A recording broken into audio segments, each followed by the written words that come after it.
এই ব্যাপারী সাহেব এনোয়েন এই গরুটা তো দাদা সুডু মুডু আছে, এটা কত বেচবেন? এই গরুটা বেচান না, টাকেতে নামাইতে গিয়া ঠেংটা ভেঙেছে গা, বাড়িতে লয়ে যামু গা। আরে মেয়ে বাড়িতে নিবা কেতা, কমায় টমায় কই আমার কাছে বিক্রি করে দাও। আব্বা তুমি এসব কি কও? এই ঠ্যাং ভাঙা গরু আমরা নিমু? তুই চুপ থাক, গরু তুই কিনতে আইছিস না আমি কিনতে পাইছি? পোলাবাইন মানুষ সাথে বেচতি কথা কইস না, কি বেচবা নাকি? নিলে তো বেশ মই, কিন্তু আপনি এই গরু যদি কুরবানির লাগি নেন, কুরবানি তো হইতো না। গরু আমি কিনলে কেন নিবো সেটা তো তোর দেয়ার বিষয় না, তুই গরু বেচবি কোথায় এটা ক। গরু যদি নেন মিল সিল করে 80 দিয়ালেন, এটা যদি ঠ্যাং বালা থাকতো 1,20,000 বেচলাম এলে। আসি না, এই গরু যদি আপনি মাংনা দেন তাও আমি নিতাম না। আব্বা আপনি এই গরুটা দেন চেক, এই গরু আমি নিতাম না। আরে বেটা গরু মাংস খাওয়ার লাগে তুই ঠ্যাং ভাঙ্গা তো করস কি? আর টিয়াটাও তুই একটু বেচা দেবো গা। জীবনে তো অনেক টিয়া বাঁচাইছেন, আর টিয়া যদি বাঁচানোর হয় সুস্থ সবল ছোট্ট একটা গরু নেন, আর তাতেও যদি আপনার না হয় আপনি একটা ছাগল নেন। ছাগল নিলে কি আমার মান সম্মান থাকবো? সবসময় গরু দেই? আপনি ছাগল কিনলে আপনার মান সম্মান যাবো গা, আর এই ঠ্যাং ভাঙ্গা গরু কুরবানি দিলে আপনার মান সম্মান যাইতো না।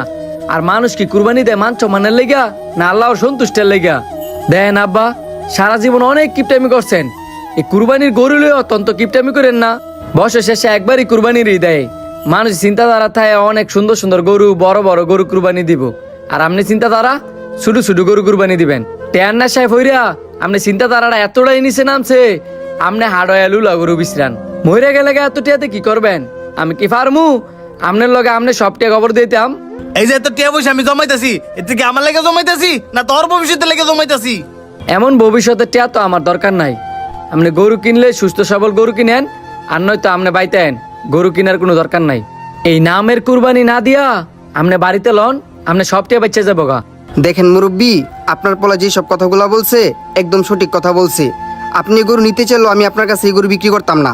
শুধু এই গরু না, আমার হাটে যতগুলো গরু আছে আপনার মতো ব্যক্তির কাছে একটা গরু বিক্রি করতাম না।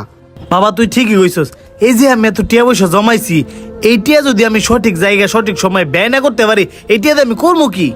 আয় বাবা, হাটের এই বড় গরুটা আছে না, এই বড় গরুটা নেই। আমি তো আপনার বড় গরু নিবে কইতাছি না, আপনার সামর্থ্য অনুযায়ী শুরু দেখে সুস্থ সবল গরু নেন।